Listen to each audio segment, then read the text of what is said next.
ladies and gentlemen, this is Splatterpunk Award-nominated horror author Aron Beauregard of such works as The Slob, Die Tommy, Scary Bastard, Wedding Day Massacre, the whole catalog. But today, I'm here with my best friend, Big Daddi Bace. Hey guys. And we are going to present you with the exclusive content for Yellow in the Payback package. First of all, I want to thank all you guys who went ahead and spent the 20 big ones to get the exclusive interview that you're watching right here. And we're going to make it a good one for you. Me and him just worked out a bunch of interesting questions we think, that are going to be good for the content. And also, I hope you enjoy the magnet. And of course, the signed book that you would get with the package. So I'm going to try and do more stuff like this, and I'm looking to hear what you guys think of this sort of content. If this is something that you like, you can always reach out to me via social media, or you can email me directly at aronbeauregardhorror@gmail.com. So, with that being said, I do want to preface with this particular exclusive content does include spoilers. This is designed to be a deep dive and really go into the fucking concepts behind Yellow, and just how it all came together to give you the behind the scenes look at it. So I highly recommend that you read the book before watching this exclusive content. If you haven't read the book, go ahead, pause it. It's going to be here for you. Just come back to it once you've finished reading it. And you will need some therapy with me and Daddi Bace by the conclusion of the book. Is that fair to say? That's very fair to say. Well, I think we're going to get kicked off with the interview then. But before we do that, let us get the adult beverages. Cheers, my friend. I love you. You're my brother. Love you too. And I'm honored that you chose to do this with me. Thank you for having me do this. Yeah, absolutely, man. It's going to be fun. And you guys, I hope you guys have a moment to go ahead and get yourself a fucking beverage real quick, too. Because you're going to need it when you hear this shit.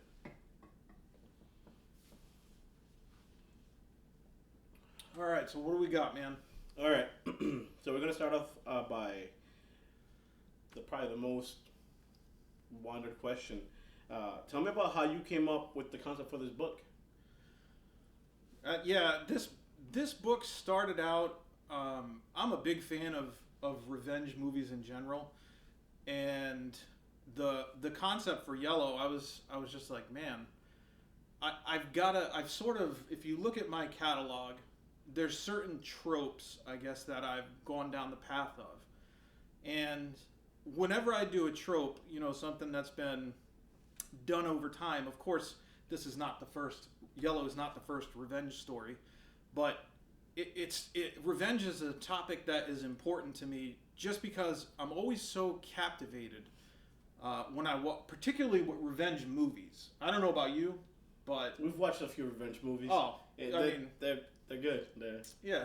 I mean, I don't know. We would go. Me and him will go to like fucking see any like shitty Stallone movie that comes out, like Bullet in the Head. We were in the fucking front row, and it's just like any kind of revenge. I don't know. I just like seeing people get their comeuppance, getting what's due to them, and in Yellow, I mean that gets taken to the next level, I think, and I just wanted to. I knew in my heart that I was like, I'm gonna write a fucking revenge book at some point, and this was it. And I just, I had to find the right setup to do it, and over time I knew it would come to me. And this book I wrote over the period of like, I think it was maybe like a year, and I might have written like half of it or 40% of it or something like that. And I was so wrapped up in work, which thank God I'm not fucking working that shitty job anymore that just soul sucks your creativity, and once I got rolling on it again, and I finished it while I was working still, and at that point the workload was ridiculous, but But I was just this shit just had me so captivated, and I wanted to play out Oliver's story and get him, you know, down the path that I knew he needed to go. So once I got there, it just kind of started rolling. But to answer the question, I guess, you know, it's really just about cinema that I've seen. And, you know, I just think I believe in karma, you know? Yeah. Like, out of all the religions, like, I'm not a religious person. I do believe in, like, some sort of higher power. I will say that. But I will say, out of all the religions, sort of the balance of karma, even though in reality, you know, like, karma doesn't always play out like you would hope it would, it's the one that makes the most sense to me. So that's why I wanted to bring it to the fictional realm and in the story that you see with Yellow. You know, like when a fucking baby gets raped and dies, what could possibly be the karma that balances that out? You know what I mean? So there's certain ways it doesn't work, but for Oliver, it works. And I hope you guys thought so in reading the book. That's a good answer. No, this book is very graphic in nature. No, stop. Are you serious? Like most of your books.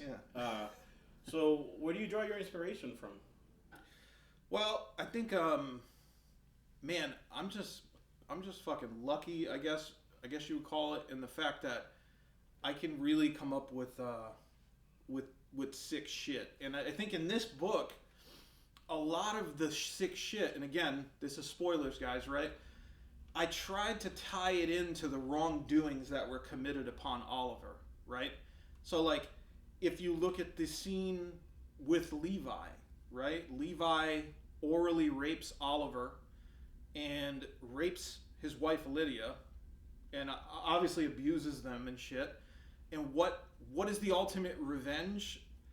You know, he modifies his dead wife's corpse and he's like, oh yeah, you know, you're a real fucking stud. Like, you did it real good. You know, we're going to have you do her one more time, but it's going to be fucking horrific. And of course, if you know about the tortures he commits upon him, putting the fucking razor blades in Lydia's vaginal area so it shreds his penis. And one of the things I'm most proud with the Levi scene is the smelling salts. That just kind of came to me out of nowhere. At one point, Levi is just so fucked up, like he's got fingers cut off, his legs have been shot and mashed with a sledgehammer. I mean, all these things. I'm like, dude, how could he be fucking conscious anymore? And then I'm like, smelling salts. Right? What do you take? And if for anyone who's not familiar, smelling salt is like if you're a boxer or you're in the NFL and you get your fucking bell rung, they would put a smelling salt, or if you just get ready for the game, you know, and it heightens your senses. It makes you more sensitive and wakes you up.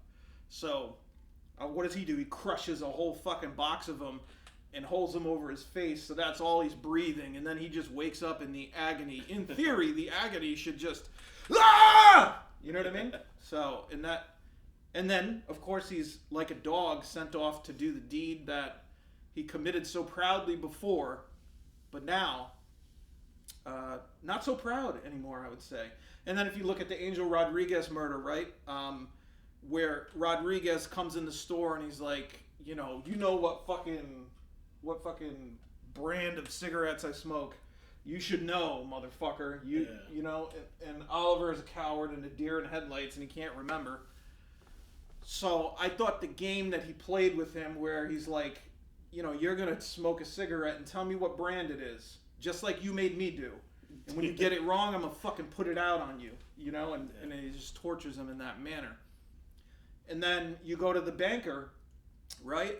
Evelyn and, you know, everybody who doesn't fucking hate a crooked banker, you know? I feel like that's super relatable. I worked in banking for 15 years, and I've seen what they fucking do to people. That shit with the mortgages, where she's, you know, forcing foreclosures, that's real life.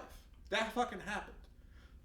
People were losing their homes, and then these people that were fucking dumping the paperwork and getting it lost were getting payoffs, okay? And so I decided to fucking crystallize that in this book form, in this character of Evelyn. And so, what does Oliver do? You know, and these violence, as you say, they're all extreme and incredibly graphic, but they all mean something, right? And so I'm gonna fuck you like you fucked everyone else, like me and all those other people. Yeah, I feel like a lot of the violence that you do put in the books, it's I guess it's well deserved, you know what I mean, or it's fair for what they've done, and I enjoy that personally. Yeah, no, I'm glad you did. I mean, and that's why I try to say, like, with my books, it's not about the violence. The violence is a part of it, and it's an entertainment, and it's like how creative can you be? And I love that aspect of it. I love writing that sort of stuff, but it's all meaningless if it doesn't have a purpose. Like, if I'm just talking about Oliver sitting in a room getting revenge on one guy, and the things he's doing to this guy have no relevance to the story, like, it doesn't affect you the same way. You know what I mean? Yeah, I just don't think it makes sense, and you lose a reader like that. So I hope you guys, enjoyed the graphic violence for what it was and understood how it was connected to each of the characters. But yeah, that's the story on the incredible violence in Yellow. All right, so we talked about some of the supporting characters, but tell me about Oliver Fitch and how that character came to life.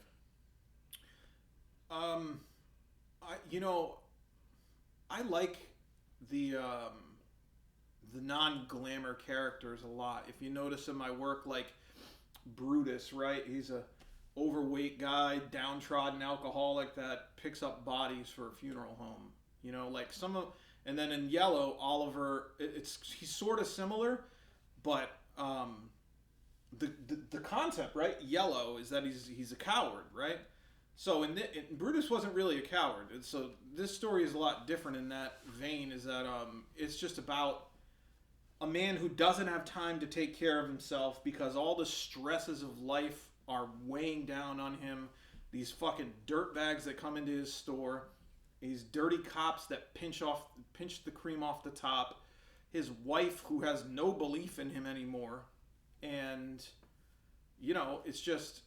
He's a coward, and that was really, I guess this kind of goes back to your first question, really, like, that was the concept, like, yeah, I wanted to do a revenge book, but a lot of times in revenge movies, you'll see somebody he's just a normal guy, or that went into revenge, or he's a fucking badass, you shouldn't have fucked with him. Yeah. A lot of times it's not like some straight up slob, coward pussy. And that's what Oliver is. Like, he can't defend his own woman, and he's forced. The violence and depravity around him molds him into a metamorphosis for the ages, and he embarks on a killing spree that is like none other. Yeah, I think the character arc that he goes through from the beginning to the end, it's really cool, just to see how something that happens to one person can change them that much. You know what I mean? Yeah. He didn't want to be yellow no more. You know what I mean? Yeah, and it's like it just evolves his trajectory, as it goes on, and like I'm sure he didn't want to be yellow his whole life, but sometimes it takes people getting put into extremely uncomfortable situations. It takes pressure to make a diamond, right? Mm-hmm. And this would be a blood diamond, I guess, but but yeah, that's an awesome question. I like that one. You're surprising me with some here. All right, so this is a good one, I think. Almost all the characters in this book are detestable, particularly the villains. What was the reason for the characters of this nature? Well, I felt that to legitimize the level of violence, that he was going to inflict, and also the acts that were committed upon him, to justify it and to be like, okay, I could see someone fucking really falling off the kilter after all these many things. You know what I mean? And I think that the characters, there are some areas that are like that. You know, it's just reality. There are some areas that you could go into and you could walk into a store down the road over here and feel comfortable, never think anything was going to happen. And then you drive 4 hours fucking west, you know, or wherever you go, right? That is a difficult part of the concrete jungle. And you got to have your fucking eyes in the back of your head, you know what I mean? Because there's certain areas that are just like that. And unfortunately, in Oliver's situation, he purchased a convenience store in an area that wasn't so bad, you know, at the time, but then it just devolved into utter lawlessness due to the poor policing and their intermingling with the criminal element. And I thought that that was important. All of these evil characters, he's got everyone against him, right? Yeah. The bank is against him, his wife's against him, his customers, with the exception of like Ramon, you know what I mean? The one customer that comes in the store. The cops, everyone's against him. And it's like, I wanted this claustrophobic feeling because, like I said, that's pressure, right? And if you're going to get the reaction that I needed him to have in this book, I just felt like that environment with those characters bearing down, just breathing down his neck every minute of every day. He can't even go to sleep without worrying about someone coming in his window. You know what I mean? Because he's an easy target. He's a deer in headlights. So, excellent question. That's what I have for the villains, dude. Or the characters in general, because yeah, it's everyone's gloomy pretty much, with the exception of like Ramon probably and Alejandro Cruz, you know.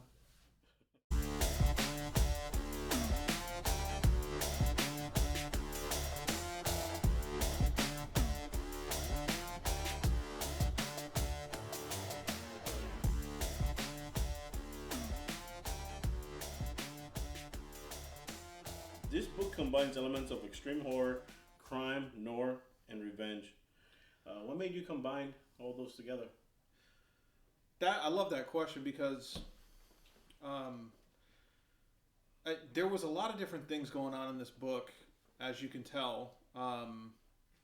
Like I said, you know, kind of going back to that other question I answered about tropes.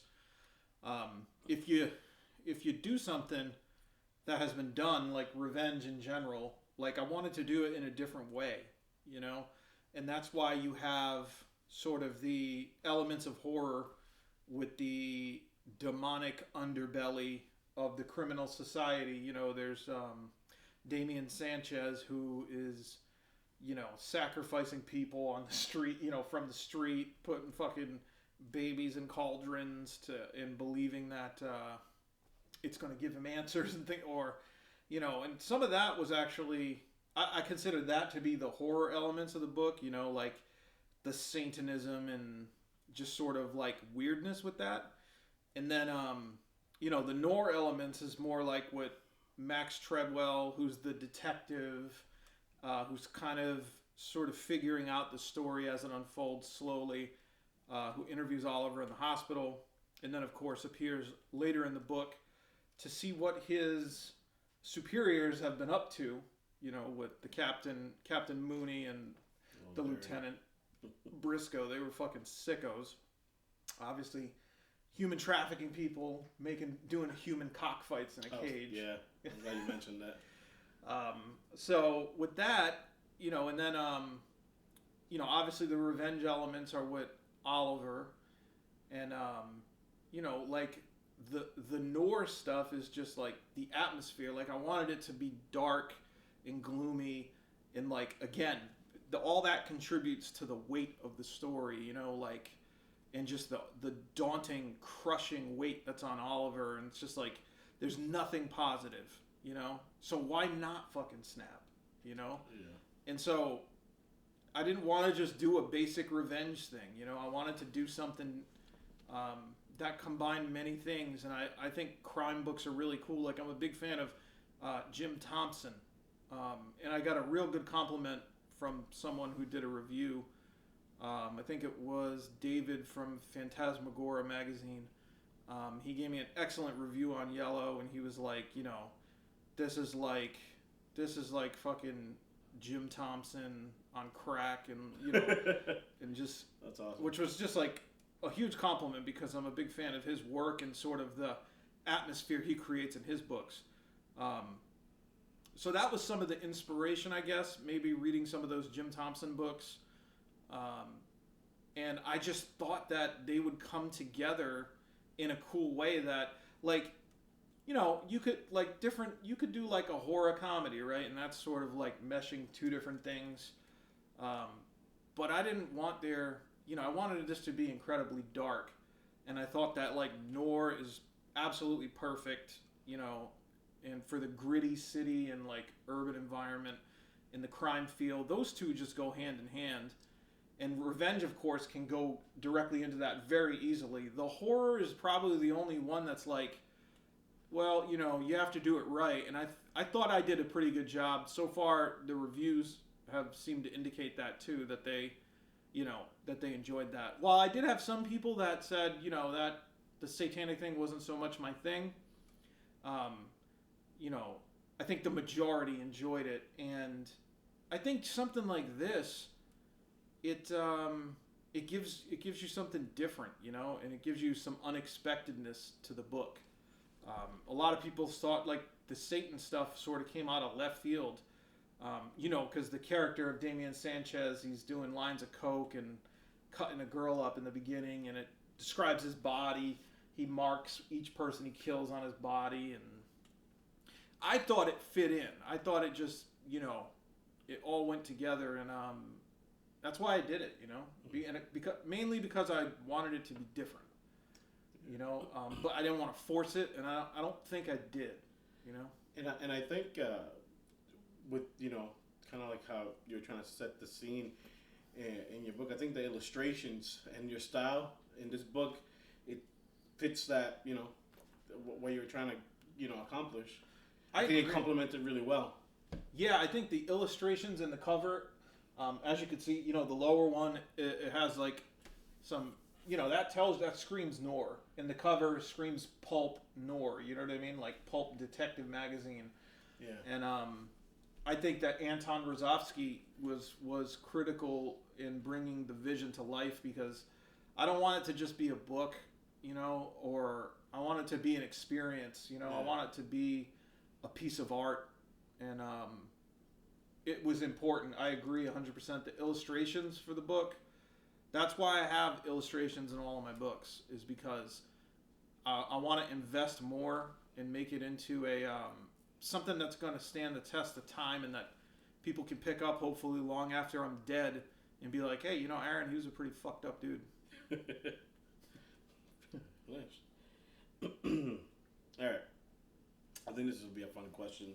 What was your favorite chapter in the book? Well, let me ask you, what was your favorite?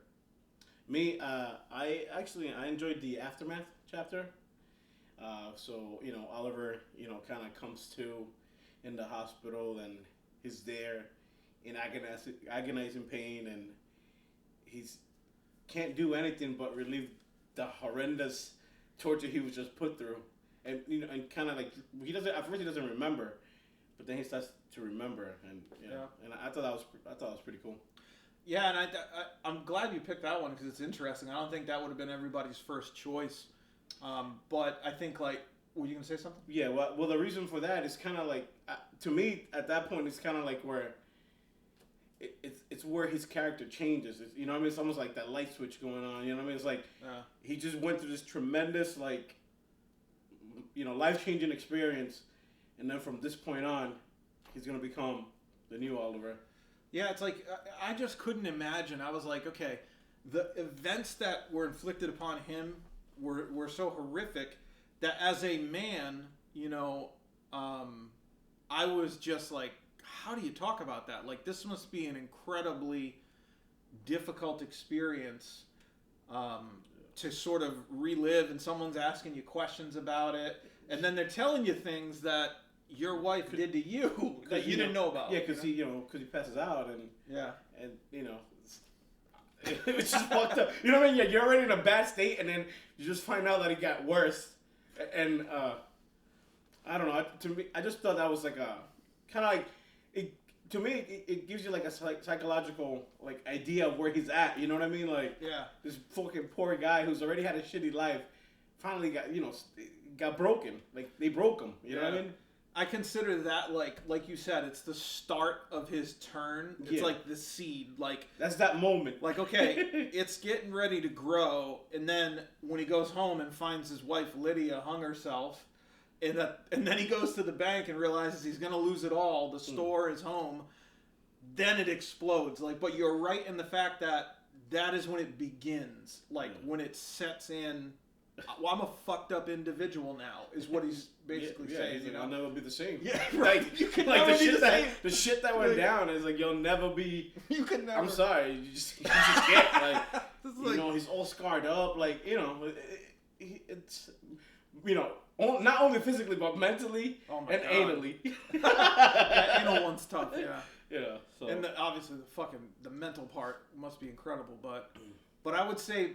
That's a great pick for a chapter, and it's interesting because I think it's cool because it's like less action and more just like psychological. Yeah, I don't know. It was just cool. But for my favorite chapter, I would say it's Parlor of Perversion, where he gets his revenge on Officer Thomas, who wrongfully jailed his only friend Ramon on chalked up pedophilia charges. And I just see that scene like a movie, like if we look back on this interview years from now, I really hope that someday gets put on the screen somehow. Just him being in the coffin, playing dead. He's a shitty cop, is fucking touching the dead girl, and like you find out that he killed this girl, and he comes and robs the dead too. He robs them while they live, then he murders them, then he fucking sends them to the funeral disc. He has a guy that sends them to get a discount on the corpses and burials. They split the profit, and then he robs their dead bodies and fucking molests them. I mean, how does it get worse? I mean, yeah, to me, that scene too in the book, it screamed like action movie. You know what I mean? Like, it was just fun. I don't know. I enjoyed that too. Like, he's in the coffin, and it's like if you remember outside the bank, which is really the final straw of Oliver, when he gets thrown out and Thomas is out there and he tells him that Ramon's been locked up and don't fucking rattle, don't push the envelope, with the players around here. And he points out his watch and he goes, "'Cause I tell you when your time's up." So of course he's been checking them out and knows he's robbing these corpses, and he puts the only item that he has of real value of jewelry fashion on, and he knows he's going to take it. And so when he pulls it, you have the grenade that you find out he's holding in his hand, and he goes, "Time's up," and drops it in his fucking boxers and closes the lid. And I just see that, to me, that's just an action movie. You know what I mean? Yeah. Then you get out, you got the fucking sawed off. You know what I mean? It's just, I could see that on the screen, man, and I think that's why that's my favorite chapter, because I really fucking see it, Yeah. But great question. Thank you, man. That's an awesome, good answer, actually. All right, so I'll suck your dick later. Drink up. All right, so not every book you read moves as quickly as this one. Yellow is incredibly fast-paced. How did you manage to keep the momentum going and that speed? Because it did really move along really fluidly, you know what I mean? Yeah, I love this question, and it kind of ties into the last one almost, because when I wrote Yellow, I was like, man, I'm writing this like it's gonna be a fucking revenge movie. You know, like if you listen to my earlier answers, like I was talking about how honestly the world of cinema motivated me to write a revenge book more than anything. And and I was like, man, I want this to move like a movie. You know what I mean? I don't want to sit there and fucking talk about the color of the wall for 15 minutes like some people may tend to get caught up on that, but I will embellish on the gloom and the doom that has like relevance around you. but never too long. I wanted it to feel like you're on a hell ride. You're on a fucking murder spree. You know what I mean? Yeah. Like first you're going through the pain that triggers this murder spree, and then you're along for the ride, dude. And that's why I wanted to keep it fast paced and keep the dialogue going, but also keep those thought processes moving. And I think that's why, this one's built for the screen, hopefully at some point. I mean, honestly, it's too atrocious probably to be made. It would be torn apart, and many things would be edited, but whatever, I guess. Although if you remember those old Bronson movies back in the day, they were pretty good. Yeah. With like someone like the rape scenes, and like they looked real. Like, oh, totally. They were incredibly disturbing, but some of the graphic detail. Yeah. I don't. You can't take that out. That's what makes the book so great. All right. Next question. The chapter title, "The Last Coincidence," has what I believe to be the most disgusting scene in the book. Did you ever think you were going too far? I never, honestly, like when I write, I just, every once in a while, like if I'm writing something incredibly fucked up, usually it will have to involve children for me to have that question, but almost never do I say, let me not do it, if it makes sense, and like I said, that particular violence ties in to the metaphorical reason that he's there. You've been fucking me, and you've been fucking everybody else. It's time for you to get fucked, and it's not gonna feel good. You know what I mean? It's not gonna feel good for you, just like it didn't feel good for us losing our entire lives. You're gonna lose your anus, Do you ever worry about reader backlash? So far, it's been pretty good. I mean, I'll get 1-star reviews that have no comments, and I'm assuming that's just somebody that it was just too much for, because there's no comment and there's no critique. More just like this is disgusting, Yeah. But no, I don't think you can write for the reader, in a sense, because your readers all have different personalities, right? So how can I write for millions of different people, individuals? I can't. I have to write for myself. I have to do what is right by me. And that's what people like reading so far anyway. And thank you guys for that. But that's why that's what the people like. They don't want me to write so that Billy Badass fucking enjoys this book, or whoever. They want it just whatever's in my mind. And I tell young writers that ask me about different stuff, you know what I mean? Not that I'm fucking some guru or I know it all or anything, but people will ask me stuff and I'll answer them how I see fit. And I think, like, I always tell them, if you're, they'll a lot of times they'll say, can I write? And I'm like, it's not so much can you write, but will you write? You can write. You learn to write in the fucking kindergarten or first grade or whatever. Everybody can write. But if you want to be successful in writing, my opinion is that you need to write from the heart and the shit that you enjoy most, intermingle your own life experiences into it, embellish upon those, create additional characters, weave it in. That's the recipe to success, in my opinion. So yeah, that's what I would say. Yeah. Now you talked about this a little bit earlier, but can you just elaborate a little more on what was the writing process like for this book? Oh yeah. So this one, sometimes people will ask me, like, well, what do you do? Do you write as you go along? Do you have it all plotted out? With this one, I actually had the ending real early on in this one. Excuse me. And it was like really more about figuring out his path to achieve this ending than how it was going to finish. You know what I mean? That's kind of cool. So what I'll usually do, my writing process might be kind of weird. Some people write like huge fucking character bios. But me, I fucking think about my characters so much, it's like I don't even need to write it most of the time. Like, I know what the fuck they're doing. You know what I mean? Like, I understand how they're going to react in my mind. So usually I'll just write like bullet points that kind of go chronologically to the story. And then if I think of something else that goes in there that, oh, this needs to happen there too, I'll go and leave a note. And then as I'm writing the story, I just delete the bullets that I've already done. And that's kind of what I did for Yellow. And I think it was great. It sucked that I had to fucking pause on it for so long because I did write about a third of it, and then I had to wait like months because of my fucking job at the time until I could finish it. You just didn't have the time, or you just overwhelmed? Yeah, completely overwhelmed, dude.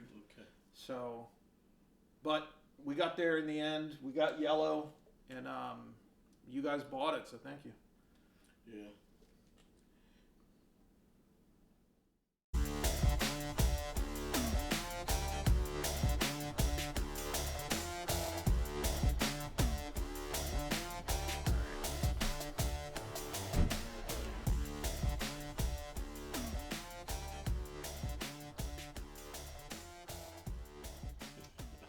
I gotta ask you this question.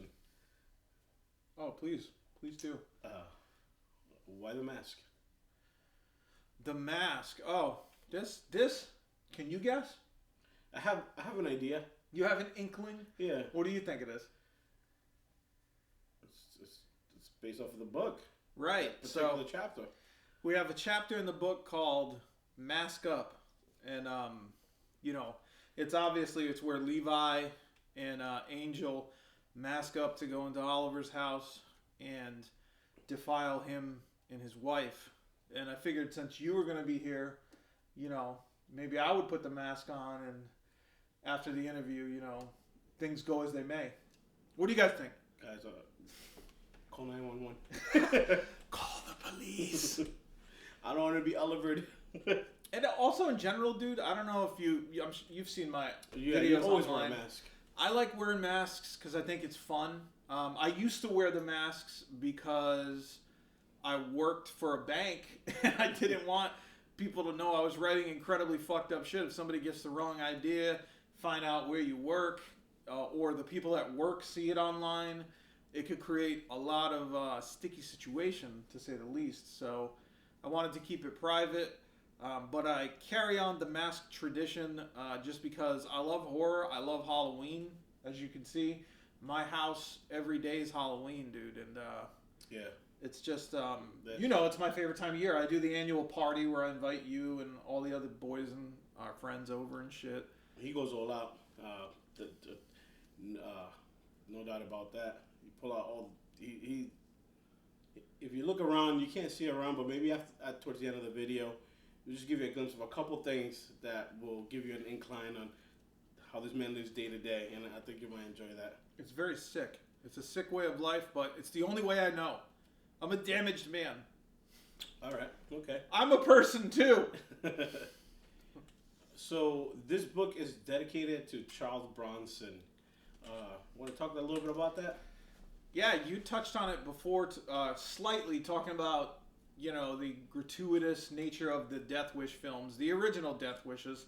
While I'm okay with the remake with Bruce Willis, it's okay. It's not really, there's never gonna... It's like trying to replace Bruce Campbell in Evil Dead. It just doesn't seem right, Paul Kersey, the character in Death Wish, that is played by Charles Bronson, is Charles Bronson, dude. There were 5 films made. I love them all, dude. I love them all. I just love the revenge elements and the atrocious acts committed upon his family that fuel his crime spree, his vigilante spree. While it is a crime, I look at it more like a vigilante spree. It's getting justice. And you remember, I think I let you borrow the whole collection of Death Wishes. Yeah, you put me onto them. Yeah. I think we were living together, and you were watching one, and I just watched a little bit of it. I was like, "What the hell is this?" And you drew me in. They're good. Yeah, I used to work at Borders Books, the now defunct book chain, as a stocker. And, you know, I worked night shift over there. And to unwind, a lot of times I would buy, like, weird-ass Western movies. And then these old revenge crime movies. And I bought all the Death Wishes. And I just thought the concepts of the movies were hilarious. Because it's like you were just watching the same movie over and over. It's like, they rape and kill his family, he gets revenge. Yeah. They rape and kill his family, he gets revenge. It's like, eventually, the family should be very concerned about associating with Paul Kersey. And honestly, the fifth one, the Face of Death, is fucking awesome too. Like all of those Death Wish movies, man, you can pop any one of them on, and it's just a good time, dude. You're gonna see the criminal element. And you're going to get great one-liners, you know what I mean? Like the classic. I used a quote from Death Wish 2 in the beginning of the book as well, where he's with the punk in the fucking crack house, and he's got a big crucifix around his neck, and Bronson has killed everyone else in the room, and he's got the gun to him, and he's like, do you believe in Jesus? And then he's like, yeah. And he's like, good, you're going to meet him. Bang, bang, bang, and he just fucking unloads on him, dude. Classic. So, it's obvious. I made it very obvious to the reader. Death Wish is a huge inspiration for this book. But if you notice, this book is far different than any other Death Wish movie, and Oliver's character in general. Charles Bronson is a fucking badass. Oliver is not. He has a metamorphosis that needs to occur, you know?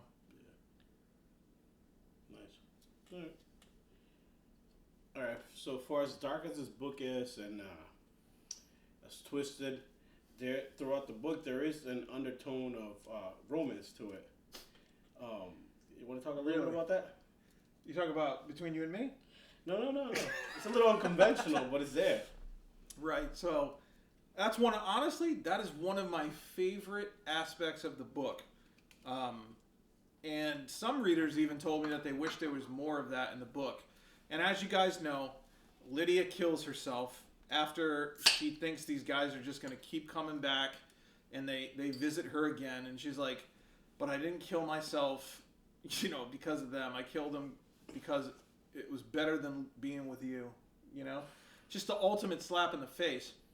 And then we know when Oliver starts snapping, like you said, when he comes back from the hospital and she's dead, he starts hearing her voice in his head, belittling him again, right? Yep.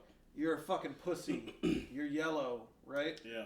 And, but then I was like, man, and for the beginning when I was writing it, I was like, this is great, you know? Like, I'm just going to keep beating him down with her. But then as it went on, I was like, he's doing the things that she wants, that she's telling him to do. So, of course, she's going to be like, yeah, you know, oh, Ollie, you know, you're amazing and all this shit. Ollie, yeah, I used to love it. It's cool to call him Ollie. And then he's like, oh, yeah, Sugar Bear. And he's like, yo, you haven't called me that in a minute. And you know, not for nothing, that I thought that was such a good, like, just kind of seeing that turn, you know, that slow turn, because, you know, it took a little bit of time. She's like, oh, yeah, they're arguing the man you should have been. Right. You know, like, and it's just like, and he's, in his mind, he's like, oh, she's into me again. Like, she's just falling for me once again. You know. And I just love the part when he's like, all right, I'm going to put the fucking duct tape on your lips so you shut the fuck up while Levi's raping you and you can't say anything. And then, like, as it continues, like, he can hear her, like, let me go. And then he rips it open and the fucking lip comes off, right? And then he's kissing her and sucking on the fucking lip that's ripped off, and it's just disgusting necrophilia scene, but in a way, it's fucking beautiful too. It's bizarre. In a way, it's like there's some beauty to that, and that's what I like to do. I like to show beauty, the beauty and ugliness, the beauty within the ugly. You know, it can be there in some situations. All right, so the environment in this book is a gritty urban warfare, almost dystopian, and the elements such as constant gloomy rainfall never stop. Why the setting? Why that setting? And why that aura? that's an awesome question, and it's one of my favorite parts of the book too, because I just was like, well, for a situation at the stop and go convenience store, it only makes sense that he is going to be in an environment which is abrasive, and it's it's urban, and it's overpopulated, and with all the wrong people. You know what I mean?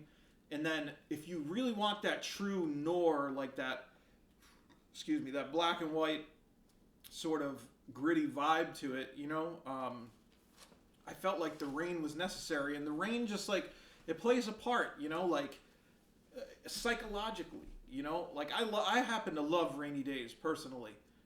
They're great for writing, and I just thought that like Oliver's life was sort of like a lot of, I like him, but a lot of people look at it like, oh fuck, rain, we can't go out. There's all these things we can't do because of the rain, right? And that's Oliver's life, right? It's like a metaphor for Oliver's life. There's all these things he can't do because he's a coward and not a real man, but he wants to do these things. But will the rain let up, sort of thing, And like, for most of the book it doesn't, and I think like it just helps create a depressing atmosphere and feeds into his character, and it's just perfect for this book. I couldn't see it any other way. That's why I tried to, if going back to the illustrations, if you notice, every illustration, one of them at the prison, it has lightning in the background. Outside the convenience store, it's downpouring. The ship with the human trafficking, right? It's raining over there. The lonely payphone where he calls Treadwell to let him know what the deal is. And by the way, the line, one of my favorite lines in the book is actually when Treadwell's on the phone trying to figure out who he is. Like, he's just giving him random tips, and it just encapsulates Oliver so well. He goes, "Who are you?" He's like, who I am isn't important. I'm just a nobody that killed a lot of somebodies, and and that picture of that payphone lonely in the rain, in the darkness with the street light, that's fucking noir, dude, and that was important to me in this. Sorry, so that last question brings me to my last question. Well, my second to last question. So throughout the book, it was rainy, it was gloomy, but at one point, at the very end, the rain stops. What made you? What made that decision happen? Well, I think in a way, right? There had to be hope, right? There had to be something good in his life that he remembered, And for him, it was the beach, when they used to just be able to get out of the city, out of the smog, right? And go near the water. And there's something calming about the water and the waves. And even if you don't swim, just being around it can sort of just revitalize you, it feels like. Water is life, right? And that was the connection they had. They fell in love in a certain area on the beach, going there and spending time just talking to each other. And by the end of the book, as we talked about the morbid romance, right? Them going back and forth. It was just, it was appropriate that they got back to the beach. And then when they got to spend that time, I think I worded it like something like, it was like they got to take this long overdue vacation together. And then, of course, the macabre nature comes in, and eventually the bugs and the crabs meet up and pick their bones clean. And but they spent weeks, something like days or a week or something on the beach together, just basking in the sun like they used to. And I had some people say, I didn't expect to be so touched by the end of the book. And it's unexpected with such a fucking savage tale. Yeah. But I thought it was appropriate. And even though Oliver died, right, he helped his friend hopefully get out of prison by getting the money to his brother and save his family. The one guy that helped him out, right? The one guy that cared. The one guy that cared. He fucking took care of him. And then he got his moment in the sun, so to speak. It might have been not in the nature that he would have wanted. but it was nonetheless a moment in the sun. And then I just think like the waves dragging them out in the ocean. It's just the perfect poetry. I love the ending. It's my favorite book I've ever written, guys. Just so you know, it's actually my favorite book that I've read from him. And that means a lot because Brian's read all my stuff, even the early stuff. He was a big fan of The Slob before anybody else read it. He was like, dude, this is by far your best book. That was my original favorite book, and I still love that book. But when I read Yellow, it just read so well, and it was so easy to read. And one of the things I told Aaron is it read to me like a movie, and I was just drawn to it, and that's probably the fastest one I've read. Even though some of the other ones were shorter, I just usually don't have a lot of time to read, but that book I just sat there and I just went through it, and I loved it. And the ending was one of my favorite parts because you do, in a dark way, you get the happy ending. Like he has that that moment with his wife once again, and I really enjoyed that. Yeah, I think most of my endings aren't incredibly happy, but in a weird way, like you said, it's like in a dark way, right? There's like this melancholic tone to it that just it makes me feel like cozy inside thinking about it, even though he passed away. Yeah, you know, he got what he got his fucking equalization, you know, and maybe he changed the world for the better. He definitely did to one family, you know? Yeah. The Cruzes, which the character of Alejandro Cruz is actually based off a close friend of mine that I used to rap with, named Alejandro Cruz. So, Alex, shout out, brother. But, yeah, I think I love the ending, and I think I hope you guys like a bittersweet. Yeah, and it's nice.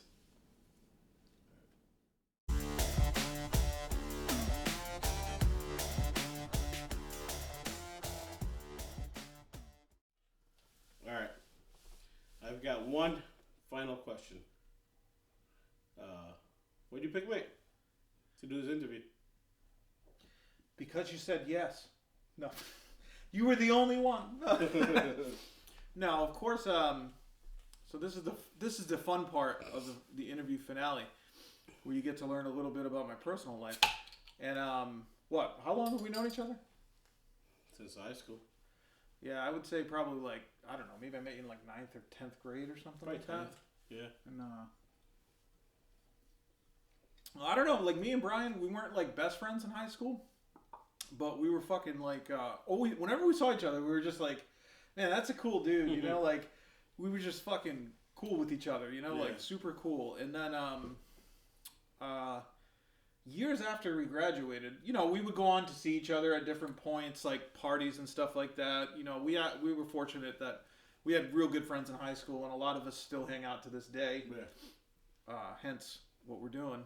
And I had, before I was really like hard into writing, I was doing different musical stuff, and me and Brian were in a band called Piss Stained Shirt, which initially Daron and I, this other kid, who's another one of our friends, we made like a music video, and we were like, man, it's just me and him though, and we were fucking using like drums on an old MacBook Air or some shit. And then you know, I gave Daron a guitar, and he was sort of a natural and just came up with some riffs and stuff. And you know, we made this video called Strange Circus, and I reached out. I was like, man, who else does fucking like rock music? Because we grew up in a high school that was pretty fucking ghetto. You know what I mean? It was very hip hop centric and hardcore rap, gangster rap centric. And that, you know, that was the music that I gravitated to when I was younger. And I wrote a lot of rap lyrics. So a lot of my initial writing of that decade of my 20s was all musical, you know. And when I reached out, I was like, man, but Brian was in this other band called Two Shades to Gray. And I was aware of that. And I was like, what the fuck's he doing now, you know? So I remember I was outside my mom's house, and I don't know if I had texted you the link to the video or told you where the link was or something. I fucking feel like it was even before that shit could be sent via text. Like, I think you just told me, like, told you. I think you got my number from George. Yeah. Or something, and then you text me like, "Oh, me and Daron made this video. Check it out. Let me know what you think," or something along those lines. Yeah. And I did, and I was drawn to it. I loved it. I was like, "Oh fuck, yeah." I was like, "I gotta get in on this now." It was like the most juvenile video. It's like so violent and like just over the top. And then like I remember the phone call, being on the phone with you, and you were like, "Man, that video was fucking awesome, dude. Like, I want in on this." Like basically, he just said like, "I want in on it," and I'm like, "All right, man. Well, we had this shitty apartment with this kid that never fixed his cat, and it just sprayed everywhere in Central Falls, and it was fucking disgusting. It was so dirty. And I was like, all right, man, well, fucking meet us at the house, you know, in a couple days or something. Mm. And then that's how it started. Brian started coming over. He would bring like cases of fucking High Life and like Rolling Rock. Rolling Rocks. We would just get fucking wasted. Yep. And we'd come up with these different songs. And so, all right, so now we got a bass, a guitar, and I was doing lead vocals and writing. Yeah. You know, and they were pretty much doing a lot of the music aspects. And then you were like, we were like, man, we need a drummer though. How are we gonna get a drummer? And then he's like, well, I might know someone. And yeah, so how did that go? Well, like you said, we were I was in this other band, Two Shades of Grey, and the drummer from that band, his name's we'll call him Pooty. Pooty boy. We'll call him Pooty, and I was like, yo. I was like, I might know somebody, and then so I hit up Pooty, and I'm like, dude, I'm like, yo, I'm checking out this music, and we're trying to get a band together. He's like, dude, he's like, I knew you were up to something. he's like, yo, I want in. He's like, I want to check it out. I'll come in. And so that's how it started. You know what I mean? And then we became PSS, Pissing Shirt. Yeah, which was like essentially a decade of drug use, eating ramen, tuna with way too much mayonnaise, and taking pills and acid, whatever we could get our hands on. Yeah. And it was truly a rock. No, I don't want to say star. No, we lived a rock and roll lifestyle without the success and the money. Yeah. So, you know, like me and Aron, so we started practicing and we started making up a bunch of songs, and like we made probably like 40 or 50 songs. Yeah. And so then at one point we're like, yo, we should just get a house and record some music, right? Something along those lines. Because you knew somebody who was doing recording at the time. Yep. And so we spent all this money, and we had a studio up in the attic and a practice space, and then we paid for money to run wiring down to all separate rooms where each instrument could play, so that you could get a good clear sound with just the microphones on the particular instrument. And when he says we paid, he means we. Like him and I were like probably like the only like working dudes at the time, and so he would work like 2-3 jobs, and I worked one, but I would put as much money as I needed to you know, so we could buy the equipment that we needed and the wires and whatever it was. Yeah, man. And then as long as we had our ramen and our booze and our fucking pills, and we were good to go, dude. And we did that for years until eventually we imploded. And then the band would go on to do different reformations. If anybody listens to the podcast Evil Examined that I am a host on, JP was also in there. Yeah. And then of course you've heard Daddi Bace on there. Daron's been on there, and he's the founding member. And we did it, man. We lived that crazy life. We'd fucking do a lot of drugs, bang a lot of girls. Like it was crazy. It was madness. We throw these crazy house parties where like the house would be full of people we didn't even know. Yeah, it's like the door was open for anyone. And you know, and it was fun and it was great, and it didn't work out obviously because you know, people, I think a lot of it was just personalities, and then also we sucked a bit, and then just, you know, we never even recorded an actual album. We got to record an album, but we recorded so much music. Yeah. And we had so many songs. and we just never got it together in time to get it done. Ridiculous. But it was like fun as fuck. Yeah, but that I feel like that wasn't what it was about anyway. Like it was just and a lot of those experiences during that time frame are embedded in my writing in some ways. You know, like there's a story in Dark Assembly called Population Control that's about this out of work.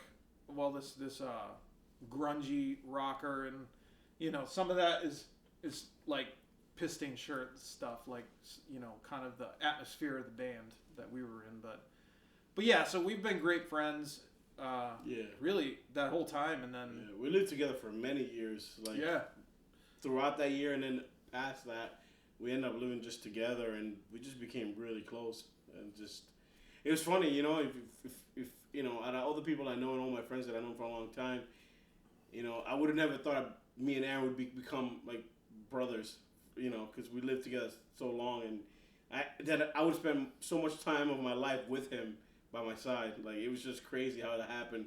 It's just something you would have never foresaw, just because we didn't really know each other. Yeah. And then we ended up becoming like the closest of friends. It's crazy.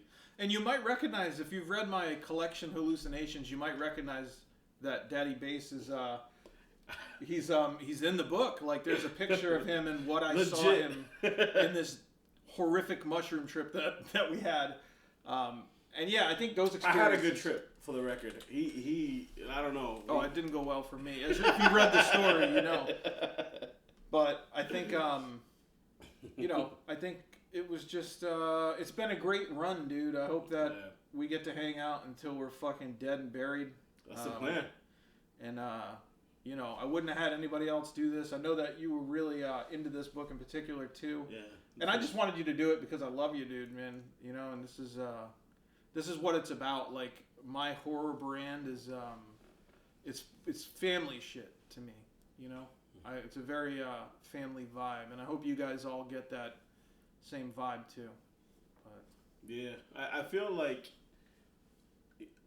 when I see the feedback and the reviews, and I feel like the people who like your work, you know, almost like become extended family, and that's a great thing to have, you know. It's like you know, it's not like it's just like a passing. It's like there's people like we're like, oh shit, I really like this book. Shit, let me read some of the other old. Let me go back and read some of his other work, and you know, and it's always constant good feedback, and it's just like you're growing like this small culture of people and following, and for him, I'm so happy for him because, like I said, he's one of my best friends. He's like my brother, and to see him doing what he loves, and not only that, but getting so much good feedback on it, it just, I mean, that's the ultimate goal, you know, like he's getting to live his dream. Because of you guys, so thank you all for so thank you guys. That's sharing all that and everything that you do, and I try to give back in whatever way I can and do creative things, and you know, as long as it's not going to make me broke, I'm trying to find a way to make you guys feel a connection, and because that's what it's about, man. I want it to be very organic, and that's why I started the Written and Read podcast with Daniel Volpe, Roland Bursey, and Carver Pike, because I wanted to find a way to give back to the horror community, because I don't have a ton of time to be able to do all these things, but maybe I can find a way to embrace the bloggers, the reviewers, the readers, the aspiring writers, the current writers, the small presses. That's what that's all about, and we're gonna keep doing it until we're 6 feet under. But Brian, I mean, it's just been an incredible journey, you know, and I'm just glad that we got to share this, the first exclusive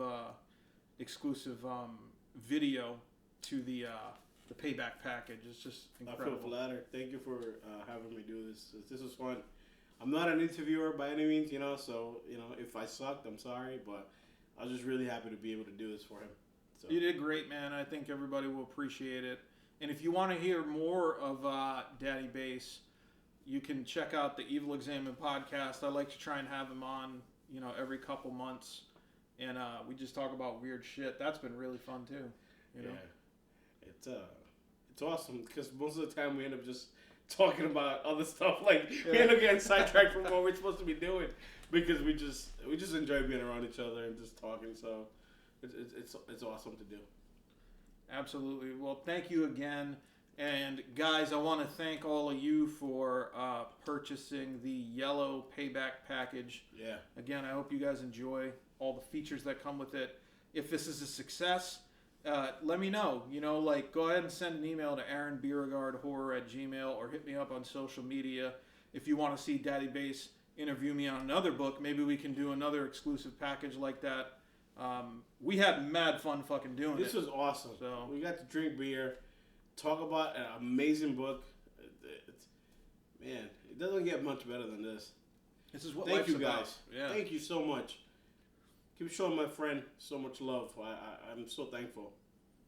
Thank you, brother. And guys, again, if you haven't joined my Maggot mailing list, I do like little videos and giveaways and exclusive content, and you can join that by hitting me up on any social media platform or emailing aronbeauregardhorror@gmail.com. You know, just keep it rolling. And if you think somebody else would enjoy the Payback package, you know, I'm going to try and have quite a few of them ready to go. So let them know that they're free to email me or anything. And, you know, if you guys if you have questions for Daddi Bace, please send those as well. Yeah, I'll answer any questions you guys want to ask me. All right. Well, I think that about wraps it up for this exclusive content of the yellow Payback package that you all bought. But we're going to give you a quick glimpse into my current household as Brian is going to shift the camera real quick so you guys can see. This is a normal Friday in April, but in the Aron Beauregard household of horror, there's all kinds of weird shit going on. This is just life, people, you know? And thank you again. See you next time.